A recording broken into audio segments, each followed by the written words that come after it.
اور سور پھونکا جائے گا، یہی عذاب کی دھمکی کا دن ہے۔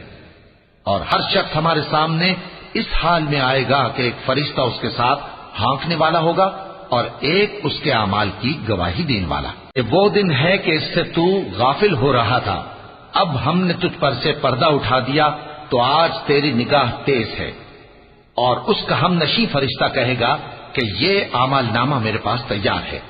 حکم ہوگا کہ ہر سرکش ناشکرے کو دوزخ میں ڈال دو، جو مال میں بخل کرنے والا، حد سے بڑھنے والا، شبہ نکالنے والا تھا، جس نے اللہ کے ساتھ اور معبود مقرر کر رکھے تھے، تو اس کو سخت عذاب میں ڈال دو۔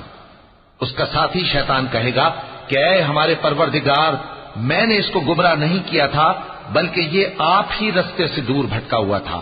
اللہ کہے گا کہ میرے حضور میں رد و قد نہ کرو، میں تمہارے پاس پہلے ہی عذاب کی وعید بھیج چکا تھا۔ کیا انہوں نے اپنے اوپر آسمان کی طرف نگاہ نہیں کی کہ ہم نے اس کو کیسے بنایا اور سجایا اور اس میں کوئی شگاف تک نہیں؟ اور زمین کو دیکھو، اسے ہم نے پھیلایا اور اس میں پہاڑ رکھ دیے اور اس میں ہر طرح کی خوشنما چیزیں اگائیں تاکہ رجوع لانے والے بندے ہدایت اور نصیحت حاصل کریں۔ اور ہم نے آسمان سے برکت والا پانی اتارا اور اس سے باغ اگائے اور کھیتی کا اناج اور لمبے لمبے کھجور کے درخت جن کا گابھا تہ بتہ ہوتا ہے، یہ سب کچھ بندوں کو روزی دینے کے لیے کیا ہے۔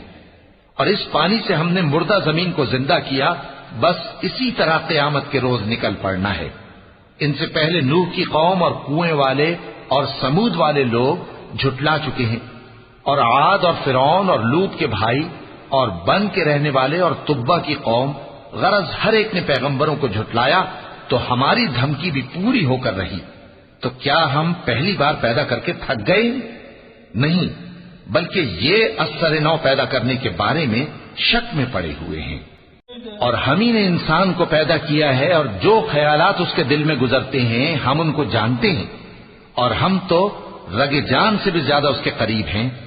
جب وہ کوئی کام کرتا ہے تو دو لکھنے والے جو دائیں بائیں بیٹھے ہیں لکھ لیتے ہیں۔ کوئی بات اس کی زبان پر نہیں آتی مگر ایک نگہبان اس کے پاس لکھ لینے کو تیار رہتا ہے۔ اور موت کی بے ہوشی حقیقت کھولنے کو طاری ہو گئی۔ اے انسان، یہی وہ حالت ہے جس سے تو بھاگتا تھا۔ میرے ہاں بات بدلہ نہیں کرتی اور میں بندوں پر ظلم کرنے والا نہیں۔